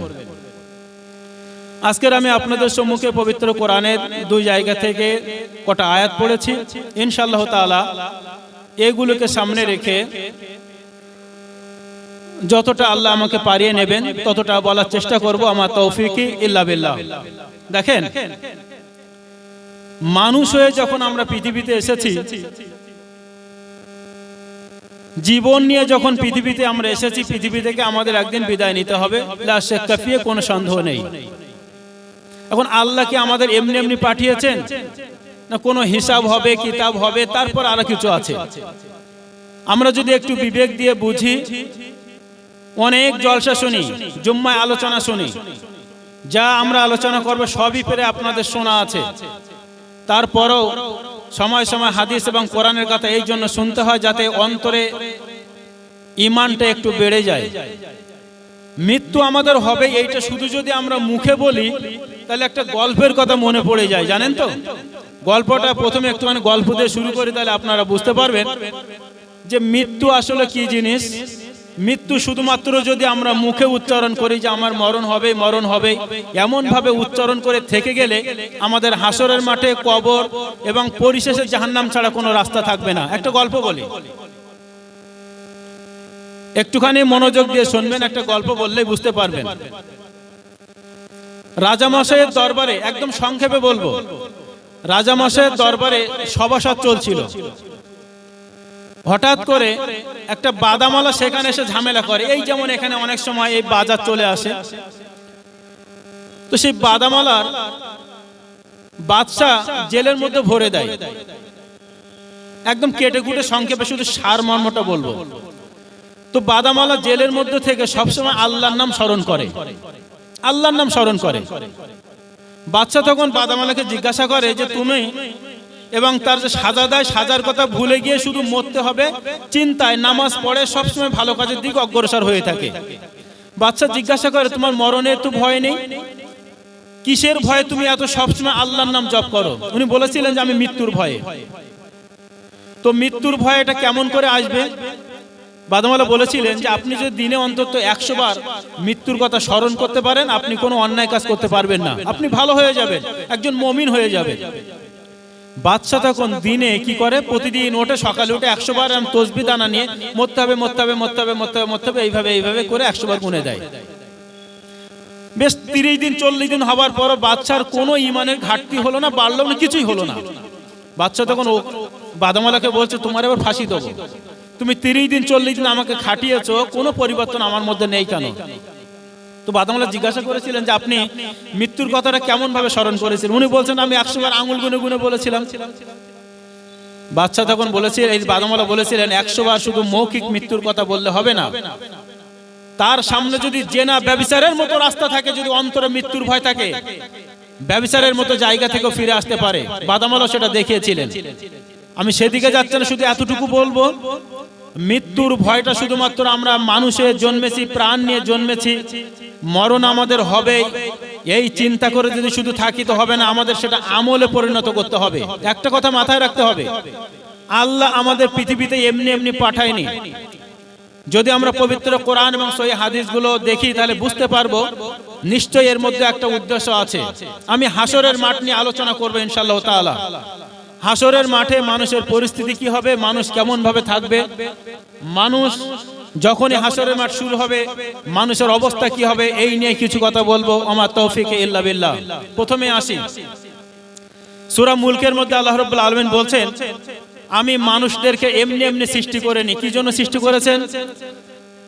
বিসমিল্লাহির রহমানির রহিম। আল্লাযী খালাকাল মাউতা ওয়াল হায়াতা লিয়াবলুয়াকুম আইয়ুকুম আহসানু আমালা। আল্লাহ বলছেন, আল্লাযী খালাকাল মাউতা ওয়াল হায়াতা, আমি মানুষকে জীবন এবং মৃত্যু দিয়ে সৃষ্টি করেছি। লিয়াবলুয়াকুম আইয়ুকুম আহসানু আমালা, যাতে করে তোমাদের মধ্যে কে সৎকর্মশীল সেটা আমি যাচাই করতে পারি। ভালো করে বুঝবেন। তাহলে আল্লাহ আমাদের কি জন্য সৃষ্টি করেছেন? আল্লাহ আমাদের জীবন এবং মৃত্যু দিয়ে সৃষ্টি করেছেন। লিয়াবলুয়াকুম আইয়ুকুম আহসানু আমালা, আমাদের মধ্যে কে সৎকর্মশীল সেটা আল্লাহ যাচাই করবেন। কেন করবেন? যাচাই করার পরে কে জান্নাতে এবং কে জাহান্নামে সেখানে স্পষ্ট হয়ে যাবে। তাহলে আল্লাহ আমাদের এমনি এমনি সৃষ্টি করেনি, আল্লাহ আমাদের সৃষ্টি করেছেন কি জন্য? যে আমাদের মধ্যে কে সৎকর্ম করবে আর কে অসৎকর্ম করবে। যেমন দেখেন, স্কুলে মাস্টাররা পড়ানোর পরে বাচ্চাদের পড়া দেওয়ার পরে তাদের যাচাই বাছাই করার জন্য বাৎসরিকভাবে একটা পরীক্ষা হয়। ওই পরীক্ষার পরে বোঝা যায় যে কোন বাচ্চাটা কেমন ট্যালেন্টেড, সে কেমন নাম্বার পেয়েছে, তার পড়ার ভিত্তিতে সেটা উঠে আসে। ঠিক একই ভাবে আমাদেরকে আল্লাহ সৃষ্টি করেছেন, সৃষ্টি করার পরে আমাদেরকে আল্লাহ এখানে পরীক্ষা করার জন্য পাঠিয়েছেন। লিয়াবলুয়াকুম আইয়ুকুম আহসানু আমালা, আমাদের মধ্যে কে সৎকর্ম করবে আর কে অসৎকর্ম করবে এটা আল্লাহ যাচাই করার জন্য আমাদেরকে পাঠিয়েছেন। চিন্তা করেন, যখন হাসরের মাঠ শুরু হবে তখন মানুষের অবস্থা কি হবে? আল্লাহ রাব্বুল আলামিন বলেন, আউযু বিল্লাহি মিনাশ শাইতানির রাজীম। ইয়াউমা ইযিন ইয়াসদুরুন নাসু আশতাতান লিউরাউ আমালাহুম فمن يعمل مثقال ذرة خيرا يره ومن يعمل مثقال ذرة شرا يره। আল্লাহ রাব্বুল আলামিন পবিত্র কোরআনের মধ্যে বললেন, ইয়াউমা ইযিন ইয়াসদুরুন নাসু আশতাতান লিউরাউ আমালাহুম, মানুষ সেদিন বিভিন্ন দলে বিভক্ত হয়ে যাবে এবং তাদের কর্মগুলো স্পষ্টভাবে দেখতে পাবে। কেমন কর্ম দেখতে পাবে? ফামান ইয়ামাল মিসকালা যাররাতিন খায়রান ইয়ারা, মানুষ যদি সামান্য পরিমাণ কোনো নেকি করে তাকে সেটাও হাসরের মাঠে দেখানো হবে। ওয়া মান ইয়ামাল মিসকালা যাররাতিন শাররান ইয়ারা, যদি সামান্য পরিমাণ গুনাহ করে সেটাও হাসরের মাঠে আল্লাহ দেখাবেন। সামান্য পরিমাণ, সেটা কণা পরিমাণ, তো শস্যের কণা দানা পরিমাণও হতে পারে। কি বললেন? যে যেদিন হাসর হবে হাসরের মাঠে ফামান ইয়ামাল মিসকালা যাররাতিন খায়রান ইয়ারা, নেকিটা যদি ছোট থেকে ছোট হয় সেটাও আল্লাহ দেখাবেন এবং গুনাহটাও যদি ছোট থেকে ছোট সেটাও আল্লাহ দেখাবেন। এবার আপনি চিন্তা করেন, এখানে কিছু প্রশ্ন থেকে যায় যে আমরা যে ছোট নেকি যদি করি বা ছোট গুনাহ যদি করি আল্লাহ সেখানে কিভাবে দেখাবেন? ভাই এখন বর্তমান যুগে এইটা একদম সহজ ব্যাপার। কেমন? এখন এই যে আপনার সিমগুলো দেখছেন, সিমের যে মেমোরি কার্ডগুলো, একটা এইরকম নোকের চেয়ে ছোট একটা memory card 250 GB, 500 GB, 700 GB, 1000 GB, তার মধ্যে আপনার সারা জীবনের কাহিনী যদি ভরে দেন সারা জীবনের কাহিনী ওর মধ্যে থেকে যাবে।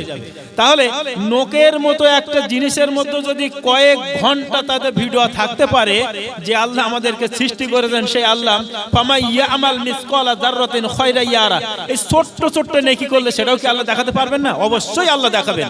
যদি ছোট কোনো গুনাহ করি আল্লাহ সেটাও আমাদের হাসরের মাঠে দেখাবেন। এবার আসুন, অনেক মানুষ আমরা প্রশ্ন করি যে আমরা যখন মারা যাব, মৃত্যুর পরে আমাদের হাড়গুলো পচে কি হয়ে যাবে? মাটি হয়ে যাবে। এই পচা গলা, এত কথা বললে হবে না, এই পচা গলা হাড়গুলোকে আল্লাহ আবার কিভাবে জীবিত করবেন? এটা প্রশ্ন। মহান রব্বুল আলামিন পবিত্র কোরআনে বলছেন, ওয়াযারাবা লানা মাসালান ওয়া নাসিয়া খালকা ক্বালা মান ইউহয়িল ইযামা ওয়া হিয়া রামীম। মহান রব্বুল আলামিন বলছেন, হে মুহাম্মদ সাল্লাল্লাহু আলাইহি সাল্লাম তুমি শুনে নাও, মানুষ দৃষ্টান্ত পেশ করবা যারা বলে না মাসালা ওয়া নাসিয়া খালকা, এবং মানুষ এটাই বলতে চায় যে আমাদের যেভাবে সৃষ্টি করা হয়েছে সৃষ্টি আল্লাহ ভুলে যাবে।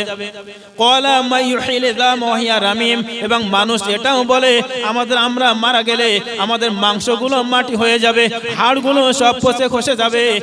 এই মানে মাটি দিয়ে এবং পচা হাড় দিয়ে আল্লাহ কেমন করে আমাদেরকে আবার জীবিত করবেন, কেমন করে জীবিত করবেন?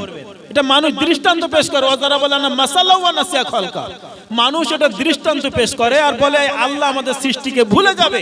কেন? ওয়াহিয়া ইযাম রামিম, এই হাড়গুলো পচে খসে যাবে, মাংস বলে কিছু থাকবে না, কেমন করে আল্লাহ সৃষ্টি করবেন? চিন্তা করেন। মানুষ ভাবে না এই মানুষকে আল্লাহ সৃষ্টি করেছেন এক ফোঁটা পানি দিয়ে, এক ফোঁটা পানি দিয়ে এত সুন্দর একটা মানুষের আবহাওয়া দিয়ে আল্লাহ সৃষ্টি করলেন। সেই মানুষ প্রশ্ন তোলে এই পচা গলা হাড়কে আল্লাহ কেমন করে আবার জীবিত করবেন? আল্লাহ তার পরের আয়াতে বলছেন, এই মুহাম্মদ সাল্লাল্লাহু আলাইহি ওয়াসাল্লাম তুমি বলে দাও, কুল ইউহয়িয়াল্লাযী আনশাআহা আউওয়ালা মাররা ওয়া হুয়া বিকুল্লি খালকিন আলিম। এই মুহাম্মদ সাল্লাল্লাহু আলাইহি ওয়াসাল্লাম তুমি বলে দাও যে আল্লাহ প্রথমবার কোন মানুষকে সৃষ্টি করেছিলেন, সেই আল্লাহর কাছে দ্বিতীয়বার আবার সৃষ্টি করা কোনো কঠিন কাজ নয়, কোনো কঠিন কাজ নয়। এটা তো আমরা জানি। কি জানি? ফোন যখন আবিষ্কার হয়নি, যখন ফোনটা প্রথমে আবিষ্কার হলো, আবিষ্কার করার আগে এটা কঠিন ছিল, কিন্তু একবার যদি ফোনটা যখন আবিষ্কার হয়েছে তারপরে দ্বিতীয়বার ওই ফোনটা করা কি এমন কঠিন? চাদর ছিল না, চাদরটা যখন আবিষ্কার হলো, চাদরটা যদি নষ্ট হয়ে যায় দ্বিতীয়বার চাদরটা আবিষ্কার করা কি কঠিন? আল্লাহ এই জন্য বলেন কুল ইউহয়িয়াল্লাযী আনশাআহা আউওয়ালা মাররা, যে আল্লাহ তোমাদেরকে প্রথমবার সৃষ্টি করেছিলেন সেই আল্লাহর কাছে দ্বিতীয়বার সৃষ্টি করাটা কোনো কঠিন কাজ নয়। এবার মানুষেরা যখন হাসরের মাঠে কিভাবে উত্থিত হবে আল্লাহ রাব্বুল আলামিন পবিত্র কোরআনের মধ্যে স্পষ্ট ভাষায় বলছেন, وَنُفِخَ فِي الصُّورِ فَإِذَا هُمْ مِنَ الْأَصْدَاثِ إِلَى رَبِّهِمْ يَنْسِلُونَ قَالُوا يَا وَيْلَنَا مَنْ بَعَثَنَا مِنْ مَرْقَدِنَا هَذَا مَا وَعَدَ الرَّحْمَنُ وَصَدَقَ الْمُرْسَلُونَ। মানুষেরা কি হবে অবস্থা দেখুন। وَنُفِخَ فِي الصُّورِ, যখন একবার সিংহায় ফুৎকার দেওয়া হবে, ফাইজা হুম মিনাল আসদাসি ইলা রাব্বিহিম ইয়ানসিলুন, মানুষেরা তখন দলে দলে সবাই রবের সামনে গিয়ে উপস্থিত হবে। সিংহায় যখনই ফুৎকার দেওয়া হবে মানুষেরা দলে দলে সবাই কি হবে? রবের সামনে গিয়ে উপস্থিত হবে। তারপর কি বলবে? ক্বালু ইয়া ওয়াইলানা মান বাসানা মিন মারকাদিনা, মানুষ তখন সমবেত হয়ে বলবে ইয়া ওয়াইলানা, হায় কপাল, মিন বাসানা মিন মারকাদিনা, আমাদেরকে কে শিও শয়নাগার থেকে উঠিয়ে দিল। তখন উত্তর আসবে হাযা ওয়াদার রহমান, এটা সেই মহান রব্বুল আলামিনের ওয়াদা। ও সাদাকাল মুরসালুন, এবং নবীগণ যে কথা বলেছিলেন সেগুলো সত্য বলেছিলেন। মানুষের যখন একবার সিংহায় ফুৎকার দেওয়া হবে মানুষ তখন দলে দলে রবের সমীপে গিয়ে হাজির হবে। হাজির হওয়ার পরে মানুষ বলবে ক্বালু ইয়া ওয়াইলানা, হায় আফসোস, আজকের আমাদের এই শিও শয়নাগার থেকে কে জাগিয়ে দিল? সঙ্গে সঙ্গে আসবে হাযা মা ওয়াদার রহমান, তোমাদের রহমান যে ওয়াদা করেছিল সেটা সত্য। ও সাদাকাল মুরসালুন, এবং নবীগুলো সত্য বলেছিলেন। ইন কানাত ইল্লা সায়হাতান ওয়াহিদা, যখনই শুধুমাত্র একবার ফুৎকার দেওয়া হবে, ফাইজা হুম জামিউল লাদাইনা মুহজারুন, সমস্ত মানুষ সেদিন সকলে আল্লাহর সামনে গিয়ে উপস্থিত হয়ে যাবে। একবার শুধুমাত্র ফুৎকার দেওয়া হবে, একবার, বেশিবার নয়। একবার ফুৎকার দেওয়ার পরে মানুষ দলে দলে দলে দলে আল্লাহর সমীপে গিয়ে হাজির হয়ে যাবে। চিন্তা করেন। তারপরে কি মানুষ জিজ্ঞাসা করে, এই আমরা যখন কিয়ামতের কথা বলি অনেকে আর কি আড্ডা বিভিন্ন ঠাট্টার মাধ্যমে বলে কিয়ামত কবে হবে, কিয়ামত আসলে কি হবে, মানুষ বিভিন্ন রকম কথা বলে। ঠিক একই রূপ ভাবে আল্লাহ রাসূল সাল্লাল্লাহু আলাইহি ওয়াসাল্লাম যখন জীবিত ছিলেন সেই সময় মানুষেরা আল্লাহ রাসূল সাল্লাল্লাহু আলাইহি ওয়াসাল্লামের কাছে সময় সময় গিয়ে জিজ্ঞাসা করত কিয়ামত কখন আসবে। মহান রব্বুল আলামিন পবিত্র কোরআনে সূরা কিয়ামার মধ্যে স্পষ্ট ভাষায় বলছেন, কি বলছেন? ইয়াসআলু আইয়ানা ইয়াউমুল কিয়ামাহ ফাইজা বারিকাল বাসার ওয়া খাসাফাল কমার ওয়া জুমিয়াশ শামসু ওয়াল কমার ইয়াকুলুল ইনসানু ইয়াউমা ইযিন আইনাল মাফার কাল্লা লা ওয়াজারা ইলা রাব্বিকা ইয়াউমা ইযিনিল মুস্তাকার। মানুষ জিজ্ঞাসা করে, কি বলে? ইয়াসআলু আইয়ানা ইয়াউমুল কিয়ামাহ, হে মুহাম্মদ সাল্লাল্লাহু আলাইহি সাল্লাম তুমি বলো কিয়ামত কবে সংঘটিত হবে, কিয়ামত কবে আসবে? তুমি বলো কিয়ামতে এই হবে সেই হবে, কিয়ামত কবে হবে? ফাইজা বারিকাল বাসার, যখন কিয়ামত শুরু হবে মানুষের চোখগুলো বস্ফরিত হয়ে যাবে। খসাফাল কামার, চন্দ্র নিষ্প্রভ হয়ে পড়বে। ওয়াজুমিয়াশ শামসু ওয়াল কামার, এবং চন্দ্র এবং সূর্যকে একত্রিত করা হবে। ইয়াকুলুল ইনসানু ইয়াওমাইযিন আইনাল মাফার, মানুষ তখন বলতে থাকবে আজকের দিনে আমরা কোথায় পলায়ন করে, আজকের দিনে আমরা কোথায় পলায়ন করে। ইয়াকুলুল ইনসানু ইয়াওমাইযিন আইনাল মাফার, আজকের দিনে আমরা কোথায় পলায়ন করে। উত্তর আসবে কাল্লা লা ওয়াজারা ইলা রাব্বিকা ইয়াওমাইযিনিল মুস্তাকার, কাল্লা লা, কোথাও তোমরা পলায়ন করতে পারবে না। ইলা রাব্বিকা ইয়াওমাইযিনিল মুস্তাকার, আজকের সমস্ত মানুষকে রবের সামনে উপস্থিত হতে হবে। এই সব মানুষ যারাই প্রশ্ন করে কিয়ামত কখন আসবে, কিয়ামত যখন শুরু হবে আল্লাহ রাব্বুল আলামিন বলছেন তুমি তাদেরকে বলে দাও তাদের চোখে আর দেখতে পাবে না, চোখ ঝাপসা হয়ে যাবে, চন্দ্র নিষ্প্রভ হয়ে যাবে, সূর্য চন্দ্রকে একত্রিত করা হবে। মানুষ তখন বলবে হায় আজকের দিনে আমরা কোথায় পলায়ন করি। আল্লাহ বললেন কাল্লা লা ওয়াজার, তোমরা কোথাও পলায়ন করতে পারবে না।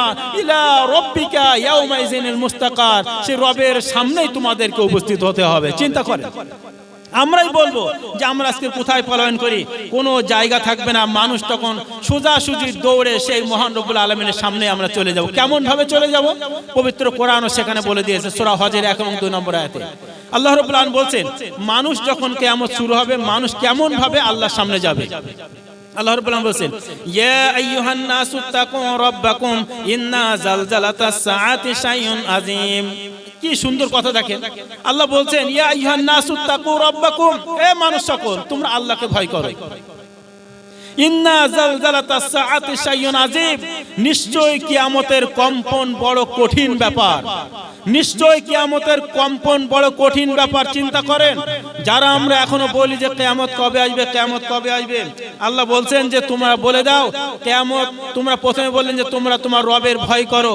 ইন্না জালজালাতাস সাআতি শাইউন আযীম, নিশ্চয় কিয়ামতের কম্পন বড় কঠিন ব্যাপার। তারপর কি বললেন? ইয়াউমা তারাউনাহা তাযহালু কুল্লু মুরজিআতিন আম্মা আরজাত। আল্লাহ বলছেন যখন কিয়ামত শুরু হবে তখন তোমরা দেখতে পাবে প্রত্যেক স্তন্যপায়িনী তার স্তন্যপায়ীকে ভুলে যাবে। ওয়া তাযাউ কুল্লু জাতিন হামলিন হামলাহা, প্রত্যেক গর্ভধারিণী মহিলা তার সময় আসার আগে গর্ভপাত করে দেবে। ওয়া তারান নাসা সুকারা, তুমি মানুষদেরকে দেখবে মাতালের নয়। ওয়া মা হুম বিসুকারা, কিন্তু তারা মাতাল নয়। ওয়ালাকিন আযাবাল্লাহি শাদীদ, বস্তুত তুমি জেনে রাখো মহান রব্বুল আলামিনের আযাব হচ্ছে বড় কঠিন ব্যাপার। কত সুন্দর কথা। আল্লাহ বললেন তোমরা প্রথমে বললেন যে মানুষকে তোমরা ভয় করো। কেন ভয় করবে? নিশ্চয়ই কিয়ামতের কম্পন হচ্ছে বড় কঠিন ব্যাপার। কি হবে সেদিন? ইয়াউমা তারাউনাহা, তোমরা সেদিন দেখতে পাবে তাযহালু কুল্লু মুরদিআতিন আম্মা আরজাত, স্তন্যদায়িত্বের স্তন্যপায়ীকে ভুলে যাবে। যারা দুধ পান করে একজন মা, চিন্তা করেন, এদিকে লক্ষ্য করবেন, একজন মায়ের কাছে তার সন্তান যখন কাঁদে এর চেয়ে বড় জিনিস আর কিছু হতে পারে না। তার কারণ সন্তান যদি কাঁদে, মা সমস্ত কাজকর্ম ফেলে দিয়ে সন্তানের দুধ দেওয়ার জন্য মা ব্যস্ত হয়ে যায়। আর আল্লাহ বলছেন কিয়ামত যখন শুরু হবে তোমরা জেনে রাখো মা, ওই সন্তান কাঁদলো, মা সন্তানকে দুধ দেওয়ার কথা ভুলে যাবে। তারপরে কি তাদের কুল্লু জাতিন হামলিন হামলাহা, একজন মহিলা তিনি গর্ভবতী আছেন, গর্ভের এখনো সময় হয়নি, তার আগেই গর্ভপাত হয়ে যাবে। তারপরে বলছেন তুমি মানুষদেরকে দেখবে মাতালের নয়। ওমা হুম বিসুকারা, কিন্তু তারা মাতাল নয়। ওয়ালাকিন আযাবাল্লাহি শাদীদ, বস্তুত তুমি জেনে রাখো আল্লাহর আযাব অনেক কঠিন ব্যাপার। চিন্তা করেন, তাহলে মায়েরা যে গর্ভবতী আছে তাদের সময় উত্তীর্ণ হবার আগেই গর্ভপাত করে দেবে। গর্ভপাত করে দেবে, সময় উত্তীর্ণ হবার আগে গর্ভপাত করে দেবে। মানুষদেরকে দেখবে মাতালের ন্যায়, মানুষ মাতালের মতো টালমাটাল করতে করতে হাসরের মাঠে উত্থিত হবে। ওমা হুম বিসুকারা, আসলে তারা মাতাল নয়। আল্লাহর আযাব হচ্ছে অনেক কঠিন, অনেক কঠিন, অনেক কঠিন। এখনো সময় আছে, সময় থাকতে যদি সময়ের মূল্যায়ন না করে তাহলে আমরা এগুলো সব ফেস করব। আরো কি হবে? উজুহু ইয়াউমাইযিন মুসফিরা যাহিকাতুম মুস্তাবশিরা ওয়া উজুহু ইয়াউমাইযিন আলাইহা গাবারা তারহাকুহা কাতারা, সেদিন অনেক মানুষকে দেখবে হাস্য উজ্জ্বল, হাস্য উৎফুল্ল। অনেক মানুষকে দেখবে মুখ হবে কালিমা ছিন্ন, তাদের মুখ দেখলেই বোঝা যাবে এরা অপরাধী। এবং উলাইকা হুমুল কাফারাতুল ফাজারা, এইসব মানুষেরা মানুষেরাই হবে কাফের ফাজের, এরাই হবে আসল অপরাধী। তাহলে হাসরের মাঠে এক শ্রেণীর মানুষ উঠবে, যে মানুষদের মুখ দেখবে কালিমা চিহ্ন, তাদের মুখ দেখলেই বোঝা যাবে তারা অপরাধী। এক শ্রেণীর মানুষ উঠবে যাদের মুখ হবে হাস্য উজ্জ্বল, তাদের মুখ দেখলে বোঝা যাবে না মানুষগুলো ঠিকই আছে।